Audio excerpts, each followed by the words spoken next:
Wake up, wake up, wake up, wake up, wake up, wake up, wake up. Wake up, Africa. Hello and welcome to Africa Watch on the Dr. Mumbi Show. My name is Dr. Mumbi Saraki. How you doing? How's everything going? I pray you're well. In all your ways, thanks to every single person that supports us through our PayPal and our Patreon accounts. I really, really appreciate you guys.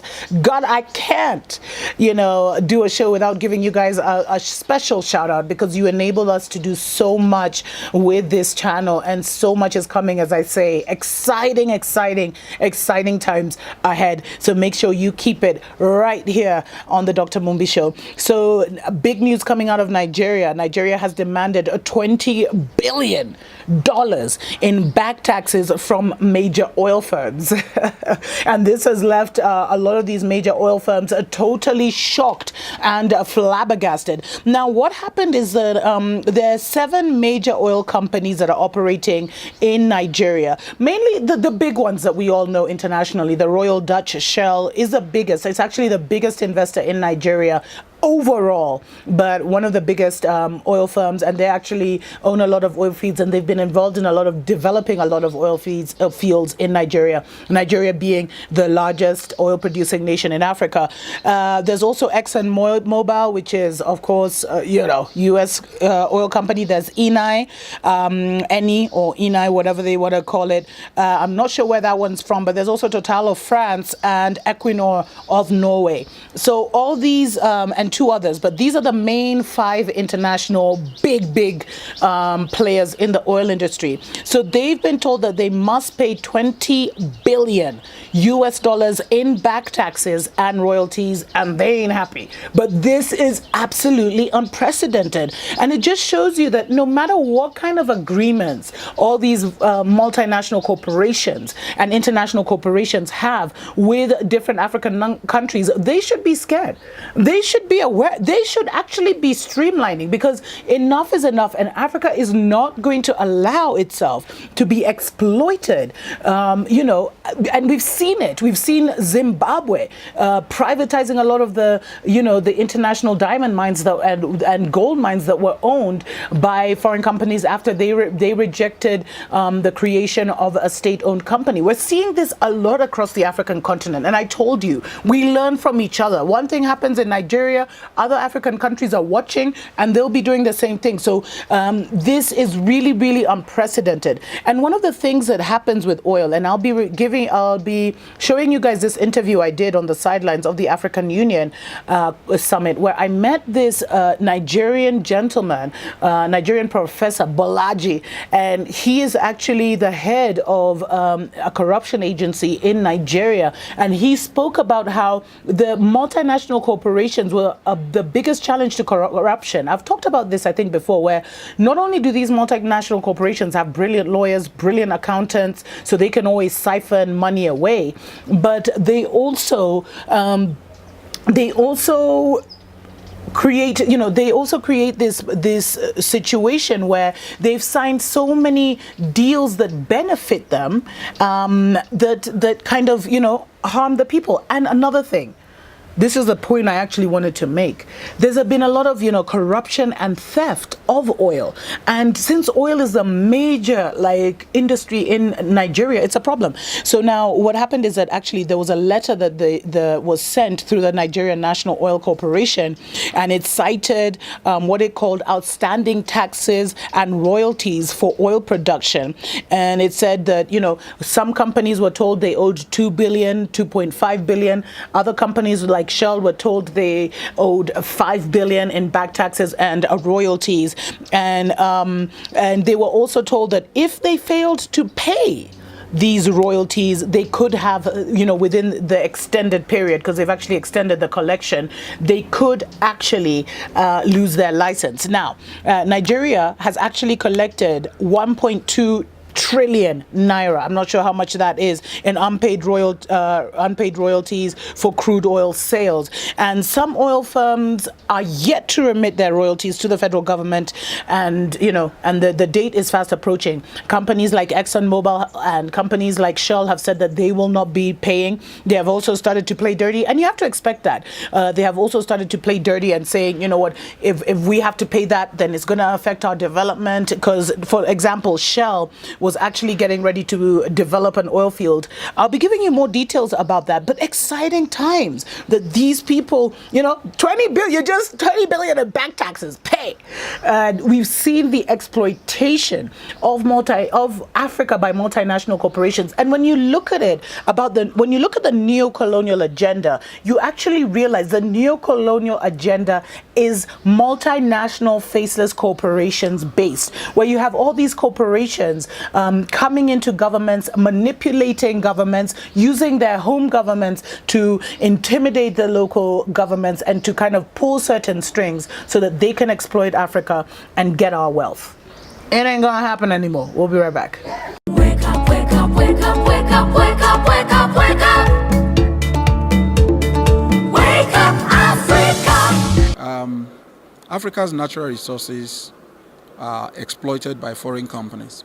And to underscore that, all you need to do is to go take a look at London Stock Exchange, the foreign stock exchanges, look at which companies have the big businesses exploiting natural resources in Africa. You get your answer very easily. Secondly, you take a look at the kinds of agreements, pernicious agreements that have been signed, long leases, ceding to themselves virtually, corrupting the leadership and other people, ceding to themselves rights to exploit the natural resources. Thirdly, incorporating their companies in tax haven and at the same time fighting high corporate taxes where they are operating. Fourthly, shifting the profits. They make the business, they do the operations in African countries, but they claim that their companies are incorporated elsewhere in order to transfer as much of the resources as they can to those places. Fifthly, fighting and challenging regulatory policies and laws that are designed by African countries to stabilize and make sure that they at least derive some benefit from their own natural resources. Fifthly or sixthly, not wanting to be responsible for the human rights consequences of their corporate practices in Africa. Now, so if you take all of these things together, it's little wonder that Africa will be underdeveloped and that Africa would be home to corruption, because many of the corporations who have budgets that are bigger than African countries, many don't want upright leadership in African countries. They interfere in the political and electoral processes subtly and indirectly. Once you have a government that is determined to right the wrongs, they hardly last the distance. So we've got to take everything in context. So Africans, of course, must reflect and stand back and take measures to challenge and diminish, because I would admit that it is not all the fault of the other side. We have our own faults for so long. I mean, somebody can take you for a ride for as long as you want to be taken for a ride, but you must draw the line and say, from now I need to do things properly and I need to do things well. So I think that it's very important to take all of these things in context. And those are some of the things that we're talking about, that some of the factors and the anomalies that we have identified will not change except we work together. So we have friends on the other side as well who are very concerned about what is going on in Africa, and we like to see things change. We encourage them, we want to work with them to also speak for us and join with us to change a lot of those practices, to put a lot more transparency into corporate practices, to agree to exchange of information about corporate profits, where they are operating, how they are operating, to support measures to penalize practices that underdevelop African countries. All those things, we need to work together. Because if they say the world is a global village, what it means is that it's smaller than you can imagine. And if we don't work together, we will not make progress. Wake up, wake up, wake up, wake up, wake up, wake up, wake up. Wake up, Africa. Welcome back to Africa Watch on the Dr. Mumbi Show. My name is Dr. Mumbi Saraki. I hope you are well. and just, alive and kicking and doing your thing. So very, very interesting that what has happened in Nigeria. Nigeria has demanded 20 billion in back taxes from major oil firms. Now, Shell, which is the largest investor in Nigeria, they've said that they're going to dispute the charges. They're threatening the government with delay to the Bonga oil field. And the Bonga oil field is basically off the shores of Nigeria. It's a new oil field that Shell was given to develop, and they were just in the process of kind of defining that contract. But now Shell is threatening to stop the development of that oil field, which would bring about an extra 180,000 barrels of oil a day to Nigeria. But they've said that they're going to shelve that for now as they deal with this issue. And this is what always happens with these multinational corporations. They play hardball. They're not there to like you. They ain't your friend. They're looking for any way to make a million, a billion.